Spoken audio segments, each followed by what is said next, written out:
33वां judicial service के लिए जो फॉर्म आया है बीपीएससी की तरफ से, उसको कैसे भरना है, क्या क्या सावधानी बरतना है, कौन कौन सा डॉक्यूमेंट अपलोड होगा, एक्सपीरियंस जो है आपका वो कैसे मेंशन करना होगा, वो सारा चीज़ आपको इस वीडियो में पता चल जाएगा। फॉर्म का लास्ट डेट 18 मार्च है। एक बार मैं फिर से बता दूं, जिन्होंने एलएलबी कर रखा है और साथ ही साथ 3 वर्षों का उनके पास एक्सपीरियंस है बार का, तभी आप एलिजिबल हैं इस फॉर्म को भरने के लिए। तो फॉर्म भरने से पहले आपके पास जो डॉक्यूमेंट्स होना चाहिए वो मैं बता दूं। एक लेटर पैड पे आपके यूनिवर्सिटी का उस सेशन में मान्यता प्राप्त था कि नहीं था वो होना चाहिए। दूसरा, आपके पास एनसीएल होना चाहिए अगर आप बीसी ईबीसी के कैंडिडेट हैं। उसके बाद रेसिडेंस सर्टिफिकेट होना चाहिए, आधार कार्ड का नंबर होना चाहिए, वर्किंग मोबाइल नंबर और ईमेल आईडी होना चाहिए, मैट्रिक इंटर ग्रेजुएशन और एलएलबी का मार्कशीट सर्टिफिकेट होना चाहिए। इतना सारा डॉक्यूमेंट्स आपके पास प्रेजेंट होना चाहिए फॉर्म भरने के टाइम। तो फॉर्म भरने के लिए आपको सबसे पहले बीपीएससी के वेबसाइट पे आना होगा। वहाँ पे आप जैसे ही बीपीएससी का वेबसाइट खोलेंगे ऐसा इंटरफेस आपको दिख जाएगा। यहाँ पे ऑनलाइन एप्लीकेशन, इस पर क्लिक करेंगे।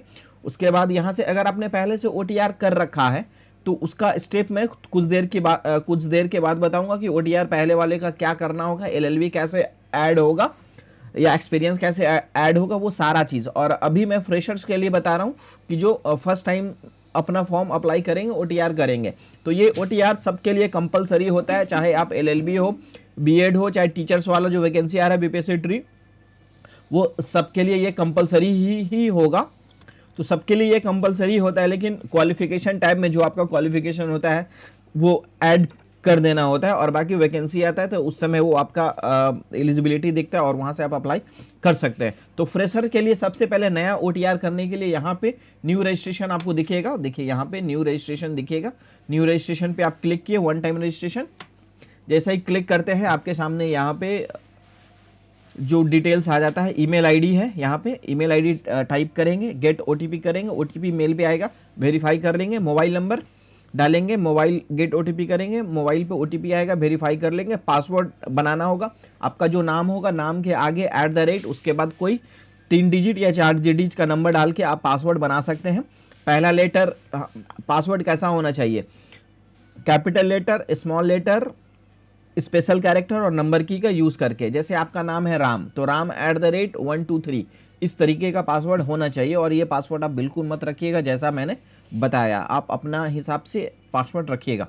कैंडिडेट नेम, आपका जो नाम होगा वहाँ लिख लेंगे और वेरीफाई कैंडिडेट नेम में सेम कर देना है। फादर्स नेम में सेम, जैसा कि आपके मार्कशीट में, मैट्रिक के मार्कशीट में सेम टू सेम नाम आपको लिखना है। यहाँ पे लिखा हुआ है, देख लीजिए। मैट्रिक के मार्कशीट में कभी कभी ऐसा होता है कि आपका इंटर में कुछ और है, ग्रेजुएशन में कुछ और है, या फिर कभी कभी ऐसा होता है कि आपका मैट्रिक में कुछ और है, ग्रेजुएशन में कुछ और है। तो आप कन्फ्यूज़ कर जाते हैं कि ये तो फॉर्म ग्रेजुएशन लेवल पे है, तो ग्रेजुएशन में जो मार्कशीट में नेम है उसके अकॉर्डिंग दे दे। बिल्कुल ऐसा नहीं करना है।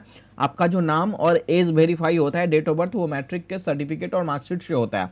तो मार्कशीट, मैट्रिक के मार्कशीट में जो नाम है वो आपको यहाँ पे फिल करना है, जैसा कि यहाँ पे फॉर्म में भी दिखाया गया है। तो कैंडिडेट मदर नेम सेम यहाँ पे कर लेना है। डेट ऑफ बर्थ यहाँ से मेल फीमेल जो होंगे आप यहाँ से चूज़ कर लेंगे। Aadhaar card, PAN card, driving licence. अगर आप आधार कार्ड यहाँ पे चूज़ नहीं करते और पैन कार्ड देते हैं तो आपको 200 रुपये एक्स्ट्रा चार्ज लगता है वो बायोमेट्रिक का। तो आप कोशिश कीजिएगा कि आधार कार्ड से ही फॉर्म भरें। यहाँ आधार नंबर देंगे, यहाँ पे फिर से वेरीफाई करके आधार नंबर सेम दे देना है। Which year did you complete your matric, matric आपने कब पास किया था वो यहाँ से ईयर आपको सेलेक्ट कर लेना है। उसके बाद बोर्ड, आपका जो भी बोर्ड होगा यहाँ से आपको सेलेक्ट कर लेना, सारा बोर्ड दिख जाएगा। अगर आप अदर स्टेट के हैं तो आप स्टेट बोर्ड यहाँ डाल सकते हैं। अदर बोर्ड के हैं मतलब अदर स्टेट से हैं और अदर बोर्ड से आपने किया है तो स्टेट बोर्ड डाल सकते हैं। और सीबीएसई मतलब जो है यहाँ पे वो तो सही है। इसके अलावा अगर कोई सा बोर्ड है जैसे झारखंड बोर्ड है तो आप यहाँ चुपचाप से स्टेट बोर्ड आप डाल लेंगे। फिर आगे जो क्वालिफिकेशन टैब होगा वहाँ मैं बताऊँगा कि कैसे आपको फिल करना है। और यहाँ पे रोल नंबर मैट्रिक का देना है। फिर इंटर आपने कौन साल पास किया था, यहाँ से इंटर का सेलेक्ट कर लेंगे यहाँ पे। और ब्लड ग्रुप यहाँ पे देना है, जो भी आपका ब्लड ग्रुप होगा वो दे सकते हैं। ब्लड ग्रुप पता नहीं है तो आप टेस्ट करवा लीजिएगा, उसके बाद ब्लड ग्रुप यहाँ पे दे दीजिएगा। Whose is your favourite sportsman, ये कंपलसरी नहीं है, अपने अकॉर्डिंग आप कुछ भी दे सकते हैं। आई एग्रीड पे टिक आउट करेंगे रजिस्टर पे। जैसे ही आप अपना प्रोफाइल क्रिएट कर लेते हैं, OTR रजिस्ट्रेशन कर लेते हैं, उसके बाद लॉगिन करते हैं अपना मोबाइल नंबर, ईमेल आईडी से। उसके बाद आपको इतना सारा स्टेप कंप्लीट करना होता है। Personal information, address information, other information, qualification information, experience information. Experience आपने जो लॉ प्रैक्टिस किया है उसका डिटेल्स आपको एक्सपीरियंस इन्फॉर्मेशन में देना होता है। उसके बाद यहाँ से फ़ोटो, सिग्नेचर, फ़ोटो जो है लाइव फ़ोटो लगता है और हिंदी इंग्लिश सिग्नेचर आपको अपलोड करना होता है। तो चलिए बारीकी से मैं आपको अच्छे से समझाता हूँ कि कैसे फॉर्म को फिलअप करना है। ज़्यादा आपको प्रॉब्लम होगा क्वालिफिकेशन प्रॉब्लम, मतलब अगर आप ये वीडियो नहीं देखेंगे और अगर आप खुद से करने का कोशिश करेंगे तो आपका वो ऑप्शन नहीं आएगा। तो आप क्वालिफिकेशन टैब और एक्सपीरियंस टैब को अच्छे से देखिएगा ताकि आपको पता चल जाए कि कैसे क्वालिफिकेशन टैब में LLB का डिग्री देना है और एक्सपीरियंस में कैसे आपका जो लॉ प्रैक्टिस है वो कैसे ऐड करना है, क्योंकि बहुत सारा ऑप्शन है, वहाँ पे आप कंफ्यूज कर जाएंगे अगर आपको थोड़ा सा जानकारी नहीं होगा तो चलिए ज़्यादा देर न करते हुए वीडियो के मेन टॉपिक पे आते हैं। जैसे ही नीचे करते हैं आपने जो डिटेल्स फिल किया था वो आ जाता है। उसके बाद यहाँ पे शारीरिक पहचान चिन्ह है, यहाँ पे cut mark on hand, mole on hand, जो भी होगा दे देंगे। यहाँ पे क्या आप भारत के नागरिक हैं, यस करेंगे। बिहार के निवासी हैं, मूल निवासी, यस करेंगे। इंटर रेसिडेंस सर्टिफिकेट जो आपका बना होगा वो यहाँ पे सीरियल नंबर दे देंगे। और आपको लगेगा कि रेसिडेंस सर्टिफिकेट कब का देना है, नोटिफिकेशन में ऐसा कुछ मेंशन नहीं है, लेकिन कोशिश कीजिएगा कि लेटेस्ट ही हो, 25-26 का हो, आप लगा सकते हैं। RO लेवल हो, SDO लेवल हो, DM लेवल हो, कहीं का भी चल जाएगा। जस्ट उसके नीचे आप आते हैं, तो यहाँ से आपका कास्ट है, जो भी कास्ट होंगे, NCL होंगे, मतलब BC EBC होंगे, तो यहाँ से BC EBC का ऑप्शन है। EWS होंगे, EWS, SC ST होंगे, SC ST, तो यहाँ से अपना कास्ट चूज कर लेंगे। वेरीफाई में भी सेम कास्ट कर देना है। यहाँ पे जो भी कास्ट होंगे उस कास्ट का पूरा नाम आ जाता है, यहाँ पे आप सेलेक्ट कर लेंगे। और उसके बाद यहाँ से कास्ट सर्टिफिकेट का नंबर आपके पास जो भी होगा वो आप लगा देंगे। जो भी लेटेस्ट होगा कोशिश कीजिएगा 25-26 का ही अपलोड करें। अगर आपके पास नहीं है तो उस कंडीशन में पुराना डाल सकते हैं, और बाकी जब मेंस का फॉर्म भरा जाता है, इंटरव्यू होता है, उस समय आप अपना नया डॉक्यूमेंट वेरिफिकेशन के समय दे सकते हैं। यहाँ से कास्ट सर्टिफिकेट का नंबर, उसका इशू डेट दे देंगे। जस्ट नीचे आएंगे, यहाँ पे हाइट, चेस्ट वगैरह है उसको आप छोड़ देना है ऐसे ही। और यहाँ पे हैंडीकैप होंगे, यस करेंगे, नहीं होंगे नो करेंगे। मेधावी खिलाड़ी हैं, यस होंगे तो यस करेंगे, नहीं तो नो करेंगे। एक सर्विसमैन है या होंगे तो यस करेंगे, नहीं है तो नो करके आगे बढ़ेंगे। NCC है, वैसे ही कि आप बिहार सरकार के कर्मचारी हैं, होंगे तो यस करेंगे, नहीं तो नो करके आगे बढ़ेंगे। यहाँ से सेव करेंगे। जैसे ही सेव करेंगे फिर एड्रेस का इन्फॉर्मेशन आता है, एड्रेस आप यहाँ से अच्छे से फिल कर लीजिएगा।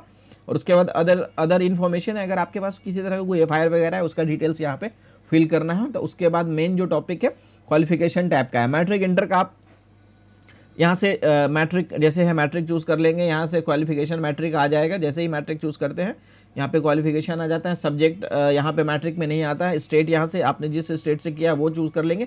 यहाँ पे बोर्ड है, बोर्ड अगर आप अदर स्टेट के हैं तो आप यहाँ सीधा अदर कर लेंगे या स्टेट बोर्ड चूज़ कर लेंगे। क्वालिफिकेशन स्टेटस पास्ड होगा। रिजल्ट कब आया था, एक्स्ट्रा अटेम्प्ट अगर होगा तो दे देंगे। एक्स्ट्रा अटेम्प्ट का मतलब हो गया अगर आपका क्रॉस लगा है तो यहाँ पे 0 कर लेंगे। मार्क्स कितना में कितना आया है वो यहाँ पे देख लेंगे। परसेंटेज यहाँ पे आपको टाइप करना है। और जैसे मैट्रिक 1 साल का कोर्स होता है, 12 महीना चूज़ कर लेंगे। फर्स्ट सेकंड जो भी होगा वो यहाँ से चूज़ कर लेंगे। मोड कंपलसरी ये हो गया। मैट्रिक इंटर ऐसे ही चूज़ कर लेना। अब बात आता है ग्रेजुएशन का, तो ग्रेजुएशन LLB डिग्री कैसे लगाएंगे। तो यहाँ पे देखिए ग्रेजुएट, यहाँ पे ऑप्शन आपका आएगा, ग्रेजुएट सेलेक्ट कर लेना है। और 4.2 क्वालिफिकेशन योग्यता का नाम में लॉ ग्रेजुएट आएगा, वो आप सेलेक्ट कर लेंगे। अगर आपका इंटीग्रेटेड है तो BA LLB आपका दिखेगा, वो आप यहाँ से ऐड कर लेंगे। सब्जेक्ट ब्रांच में कुछ नहीं आएगा, वो ऐसे ही ब्लैंक हो जाता है। स्टेट, जिस स्टेट से आपने LLB किया है वो स्टेट का नाम, यहाँ से यूनिवर्सिटी का नाम, जिस यूनिवर्सिटी से आपने किया है LLB, पास्ड ही होंगे तो यहाँ से पास्ट क्वालिफाइड का आ जाता है। मार्कशीट पे जो डेट होगा LLB के मार्कशीट पे वो डेट दे देंगे। अगर कोई अटेम्प्ट, एक्स्ट्रा अटेम्प्ट यानी क्रॉस वगैरह लगा है तो यहाँ पे उसका भी मेंशन करना होगा। मार्क्स कितना में कितना आया है वो यहाँ से मेंशन कर लेंगे। परसेंटेज यहाँ से आप निकाल लेंगे।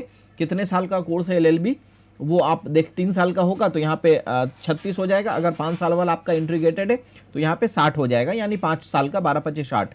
फर्स्ट डिवीजन, सेकंड डिवीजन जो होगा यहाँ से आप सेलेक्ट कर लेंगे। उसके बाद जस्ट नीचे आएंगे, optional subject, name of registration authority, council registration date, ये सब कुछ नहीं फिल करना है, इसको आप ब्लैंक ही रहने दीजिएगा। और फिर यहाँ पे सीट और रोल नंबर है, रोल नंबर आपके मार्कशीट में होगा वो दे देंगे, ईयर ऑफ पासिंग यहाँ दे देंगे और यहाँ से सेव का ऑप्शन आएगा, सेव कर लेंगे। और जैसे ही सेव हो जाएगा उसके बाद आप यहाँ पे जाएंगे अदर एक्सपीरियंस इन्फॉर्मेशन में। तो मेन यहीं पे है एक्सपीरियंस इन्फॉर्मेशन आपको कैसे फिल करना है। तो यहाँ पे एम्प्लॉयमेंट प्रेजेंट टाइप में प्रेजेंट कर लेंगे, अगर आप प्रैक्टिस छोड़ दिए हैं तो पास्ट भी कर सकते हैं। और एम्प्लॉय टाइप में प्राइवेट आप यहाँ से कर सकते हैं, प्राइवेट ही एक ऑप्शन दिख रहा है और बाकी government of Bihar, central government, other state government, Bihar state Ayush medical service है ये सब। तो ये जो आप लोग जो प्रैक्टिस करते हैं वो एज ए इंटर्नशिप होता है, तो आप एज ए प्राइवेट ही चूज़ कर लीजिएगा। और दूसरा कॉलम तो हमें नहीं लग रहा है कि होगा। और एक ऑप्शन यहाँ पे पंचायती राज संस्था और नगर निकाय, ये उनके लिए होता है जो कॉन्ट्रैक्ट पे होते हैं, तो यहाँ से आप प्राइवेट ही सेलेक्ट कर लीजिएगा। और यहाँ से आपका जो कोर्ट होगा, हाई कोर्ट होगा, यहाँ से आप अपना दे देंगे, पटना सिविल कोर्ट जो भी होगा, सिविल कोर्ट पटना, जो भी आप जहाँ से कर रहे होंगे वो आप यहाँ से नाम आपको टाइप करना होगा। और यहाँ पे क्या कार्यालय संस्थान बिहार क्षेत्र के परिधि में है, यस कर लेंगे। यहाँ पे पद नाम में आएगा लीगल प्रैक्टिशनर, यहाँ पे आप चूज़ कर लेंगे, यहाँ पे करेंगे, यहाँ पे लीगल प्रैक्टिशनर का ऑप्शन आएगा वो चूज़ कर लेंगे। और नेचर ऑफ जॉब में लॉ प्रैक्टिसिंग का ऑप्शन आएगा वो चूज़ कर लेंगे। नेचर ऑफ अपॉइंटमेंट यहाँ पे आप इंटर्नशिप का ऑप्शन आएगा, इंटर्नशिप चूज़ कर लीजिएगा, नियुक्ति प्रकृति इंटर्नशिप। और यहाँ पे पे band, grade pay, minimum charge वो सब छोड़ दीजिएगा। और यहाँ पे नेम ऑफ इंस्टीट्यूट आएगा, तो ये भी इसको आपको ब्लैंक कर रखना है। फॉर्म डेट, आपने कब से ट्रेनिंग अपना स्टार्ट किया था वो यहाँ से डेट आपको यहाँ से सेलेक्ट करना होगा और उसके बाद यहाँ से सेव कर लीजिएगा। जैसे ही सेव करते हैं यहाँ पे सेव हो जाएगा, देखिए।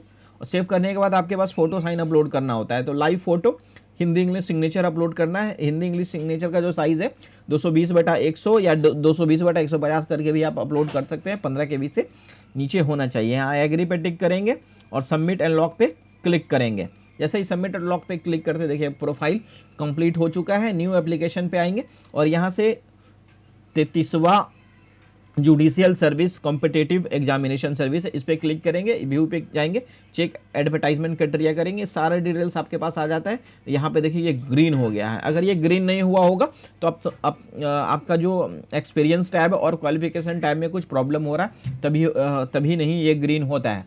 नहीं तो मैंने जो इन्फॉर्मेशन दिया है उसके अकॉर्डिंग आप करेंगे, बिल्कुल आपका ये हो जाएगा। उसके बाद जो डॉक्यूमेंट्स आपसे मांगा जा रहा है, अगर आप बिहार गवर्नमेंट के एम्प्लॉय हैं तो आपने कितना अटेम्प्ट लिया है बीपीएससी में, वो यहाँ से मेंशन करना होगा। अगर आप फ्रेशर हैं, आप जॉब में नहीं है, तो सिंपली यहाँ पे जीरो आप टाइप कर देंगे।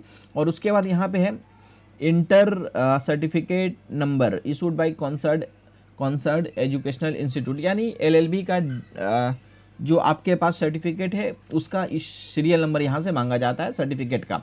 अगर सर्टिफिकेट नहीं है या फिर आपने सर्टिफिकेट अप्लाई किया है तो प्रोविजनल आपके पास होगा, प्रोविजनल सर्टिफिकेट का नंबर दे देंगे। अगर प्रोविजनल भी नहीं है तो उस कंडीशन में अगर आपके पास नहीं आ पाता है लास्ट डेट तक, फिर मार्कशीट लगा के आप फॉर्म भर दीजिएगा। मेंस के समय आपका देखा जाएगा, डॉक्यूमेंट वेरिफिकेशन के समय देखा जाएगा। Enter the certificate number, issue date मांगा जा रहा है, जो सर्टिफिकेट नंबर यहाँ दिया था उसी का इशू डेट यहाँ पे डालना है। और उसके बाद एक लेटर पैड पे आपने बार काउंसिल आपके यूनिवर्सिटी से एक मिला होगा मान्यता प्राप्त वाला जो लेटर होगा कि इस सेशन में आपका वैलिड था कि नहीं था, उसके लिए एक लेटर पैड मिला होगा, उसका इंटर द सर्टिफिकेट नंबर यहाँ पे दे देना है। उसके बाद अप्लाई पे क्लिक कर देना है। जैसे ही अप्लाई पे क्लिक करते हैं उसके आपके पास जो डॉक्यूमेंट होता है अपलोड करने के लिए नहीं मांगा जाता है, बस उसका सीरियल नंबर मांगा जाता है। तो यहाँ से टिक आउट कर लेंगे। आपने जो आपको फिर यहाँ पे अपलोड करना होगा, अगर पहले से OTR है तो आपके पास ये मैट्रिक का सर्टिफिकेट, डोमिसाइल सर्टिफिकेट और कैटेगरी सर्टिफिकेट अपलोड करने का ऑप्शन नहीं आता है। अगर आपको फिर से अपडेट करना है तो यहाँ अपलोड करना होगा।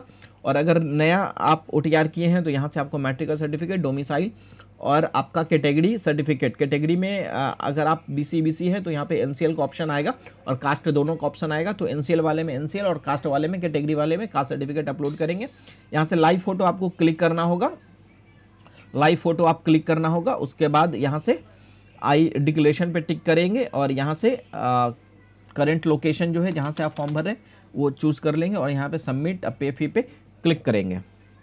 देखिए ये लाइव फोटो मैं अपना अपलोड कर रहा हूँ, लेकिन आप जो लाइव फोटो अपलोड करेंगे ना, पीछे वाइट बैकग्राउंड होना चाहिए और चेहरा आपका बिल्कुल सामने होना चाहिए। मैंने अभी जो इन्फॉर्मेशन दिया है आपको जो मैंने इतना गाइड किया, समझाया, अगर आपको लगता है कि मैंने जो इन्फॉर्मेशन दिया, प्लीज़ लाइक ज़रूर कर दीजिएगा। अगर चैनल पे नहीं तो सब्सक्राइब ज़रूर कर लीजिएगा।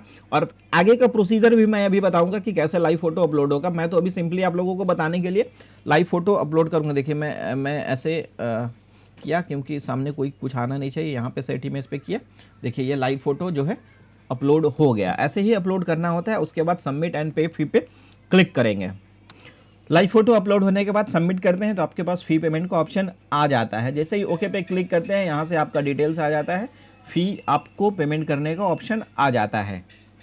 जैसे ही फ़ी पेमेंट करते हैं, यहाँ फ़ी पेड का ऑप्शन आ जाएगा और प्रिंट का ऑप्शन आ जाता है डैशबोर्ड में। यहाँ से आप फ़ी पेमेंट होने के बाद अपना प्रिंट आउट निकाल सकते हैं। अभी तक जो फॉर्म है इसमें 95 फॉर्म ही भरा गया है, जैसा कि यहाँ पे एप्लीकेशन नंबर से पता चल जा रहा है। तो ऐसे ही अपडेट्स के लिए चैनल को सब्सक्राइब ज़रूर कर लीजिएगा। वीडियो ठीक लगा तो शेयर कर दीजिएगा। Thank you, good luck.